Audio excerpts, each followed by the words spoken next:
आप सभी को नमस्कार। मैं सूर्यकांत द्विवेदी आप सभी का हार्दिक स्वागत करता हूँ।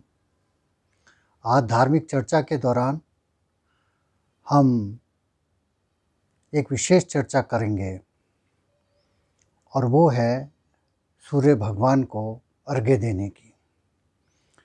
यूँ हम सभी लोग सूर्य भगवान को अर्घ्य देते हैं और यह मानते हैं कि सूर्य भगवान को जल देने से हमारे जीवन में उत्तरोत्तर प्रगति होती है। सूर्य भगवान को अर्घ्य कैसे दिया जाए, यह हम सब लोग बहुत कम जानते हैं। आम तौर पर हम सूर्य भगवान को बहुत साधारण तरीके से जल दे देते हैं, किसी भी समय जल दे देते हैं, कुछ भी पहनकर जल दे देते हैं और कैसे जल दिया जाए इसके बारे में हमको जानकारी नहीं होती है।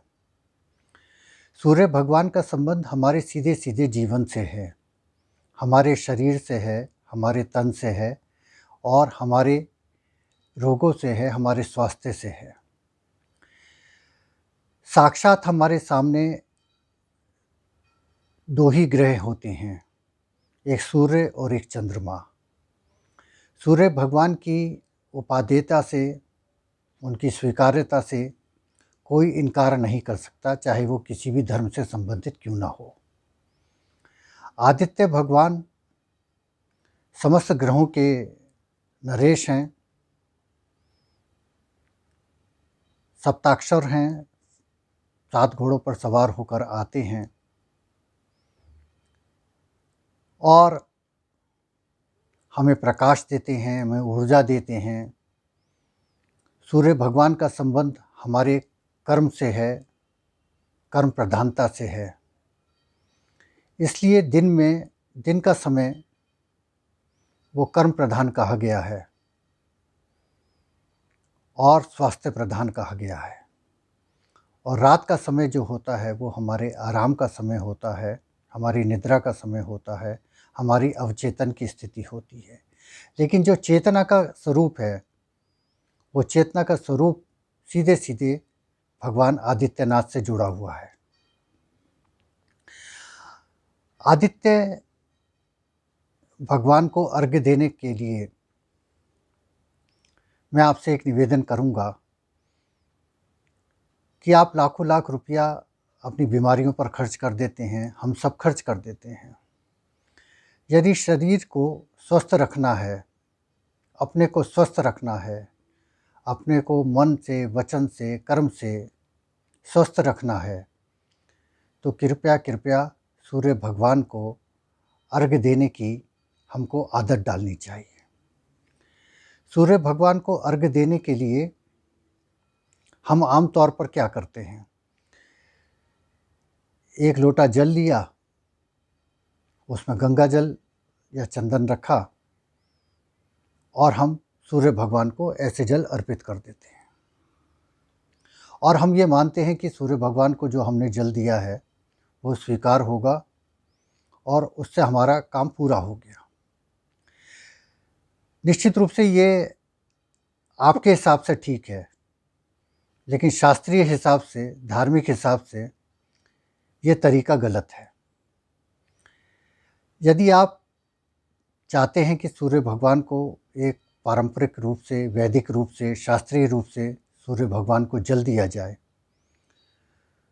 तो उसके लिए कुछ चीज़ें आवश्यक होती हैं। जैसे आपके पास तांबे का लोटा होना चाहिए, जल परिपूर्ण होना चाहिए, ऊपर तक भरा होना चाहिए, गंगा जल की बूंदें उसमें होनी चाहिए, सफ़ेद या लाल या पीला चंदन आप उसमें अर्पित कर दें। यहाँ मैं एक चीज़ और आपको बताता हूँ कि कैसे हम ग्रहों की शांति सूर्य भगवान के जल से कर सकते हैं। चाहे आप किसी भी ग्रह से संबंधित हों, कोई भी आपके ऊपर महादशा चल रही हो, आप उसमें थोड़ा-सा स्वास्थ्य की दृष्टि से समृद्धि की दृष्टि से, करियर की दृष्टि से, नौकरी की दृष्टि से, प्रशासनिक कार्यों की दृष्टि से, शासकीय कार्यों की दृष्टि से आप उससे उसमें किस तरीके से कौन-कौन सी चीज़ें आप डाल सकते हैं, जिससे आपको उत्तरोत्तर आपकी प्रगति हो। तो मैंने जैसे कहा कि आप तांबे का लोटा लीजिए, उसमें जल पूरा रखिए, चंदन उसमें अर्पित कीजिए। चंदन अर्पित के बाद आप रोली उसमें अर्पित कीजिए। रोली के बाद 1 चुटकी आप हल्दी और रखिए। इसके बाद चावल आपके पास साबुत चावल होने चाहिए, टूटे हुए चावल नहीं होने चाहिए। थोड़ी-सी उसमें पीली सरसों आप रख लीजिए और 2-3 दाने आप जौ के भी उसमें डाल सकते हैं। उसमें गुड़ रखिए, गुड़ डालिए और सरसों के तेल की, याद रखिए, सरसों के तेल की 5 बूंदें उस जल पर अर्पित कर दीजिए। एक बात का ध्यान रखें कि सूर्य भगवान के जल में काले तिल नहीं होंगे। काले तिल बिल्कुल अर्पित मत कीजिए। कुछ लोग क्या करते हैं कि उसमें चीनी कर देते हैं। चीनी का प्रयोग केवल तभी करना चाहिए जब आपके पास गुड़ ना हो, अन्यथा आप गुड़ उसमें अर्पित कीजिए। उसके बाद जल सामने रखकर आप सूर्य भगवान की 1 या 5 माला आप जो है ओम श्री गणेशाय नमः या ओम सूर्याय नमः, जो भी आप यथासंभव कर सकते हैं, आप 1 या 5 माला वो कर लीजिए। यथासंभव अगर आप करते हैं तो आदित्य हृदय स्तोत्र का पाठ कीजिए या सूर्याष्टकम का पाठ कीजिए। सूर्याष्टकम बहुत महत्वपूर्ण है, बहुत फल देने वाला है। ओम श्री आदिदेव नमस्तुभ्यं प्रसीद मम भास्कर दिवाकर नमस्तुभ्यं प्रभाकर नमस्तुते। ये मंत्र बहुत विशाल मंत्र है और यदि ये मंत्र आपको नहीं आते हैं तो सीधे-सीधे ओम सूर्याय नमः और 5 बार या 11 बार गायत्री मंत्र आप पढ़ लीजिए। उसके बाद भगवान उठिए और भगवान सूर्य को आप जल देने के लिए पूरब दिशा की ओर मुँह करके खड़े हो जाइए और उसके बाद जल अर्पण का तरीका ये है कि आपके त्राटक से जल ऐसे आना चाहिए। बहुत से लोग ऐसे करते हैं, ये नहीं। ये त्राटक से हम क्यों कहते हैं इस बात को कि सूर्य भगवान की जो रश्मियाँ होती हैं, वो सीधे-सीधे आपके शरीर को प्रभावित करती हैं। सबसे पहले आपको नेत्रों को ज्योति प्रदान करते हैं, कानों को श्रवण शक्ति प्रदान करती हैं, आपकी नासिका में सुगंध की शक्ति प्रदान करती हैं, आपके मस्तिष्क में विचारों की शक्ति प्रदान करती हैं, आपके हृदय में और आपके उदर में इसमें आपकी रक्त धमनियों को प्रभावित करती हैं। तो सूर्य की रश्मियाँ जो सहस्त्रांश कहा गया है, सहस्त्रों रश्मियाँ उनकी होती हैं, लेकिन जो मुख्य रूप से जो होती हैं वो 7 रश्मियाँ होती हैं, जो हमारे आँख, नाक, कान, गला, मस्तिष्क, उदर, हृदय, ये इससे संबंधित होती हैं। तो ये जो रश्मियाँ हैं, ये सब आपको प्रभावित करती हैं। और सूर्य भगवान वैसे भी प्रशासकीय और शासकीय और कर्म प्रधान कहे गए हैं। इसलिए इन सब से आपके अंदर तेजस्विता आती है, आपके अंदर कर्म प्रधानता आती है और आपका शरीर निरोगी होता है। योग शास्त्र में भी हम सूर्य नमस्कार को हम प्रधानता देते हैं। सूर्य नमस्कार इसलिए, देखिए सूर्य नमस्कार का भी नियम है ये, इसलिए सूर्य भगवान का जल भी इसी तरीके से अर्पित होना चाहिए। और उसके बाद आप सूर्य भगवान से प्रार्थना करें कि हमको निरोगी बनाएं, तन मन धन से हमें समृद्ध करें। और उसके बाद आप पूरब दिशा में ही रहते हुए ओम आदित्याय नमः, ओम भास्कराय नमः, ओम खेचराय नमः, इस 3 मंत्रों से भगवान सूर्य का आह्वान कीजिए। परिक्रमा लीजिए। परिक्रमा 3 बार भी होती है, 5 बार भी होती है। मैं यहाँ सुझाव आपको दूंगा कि यदि बीमारियों से दूर होना है,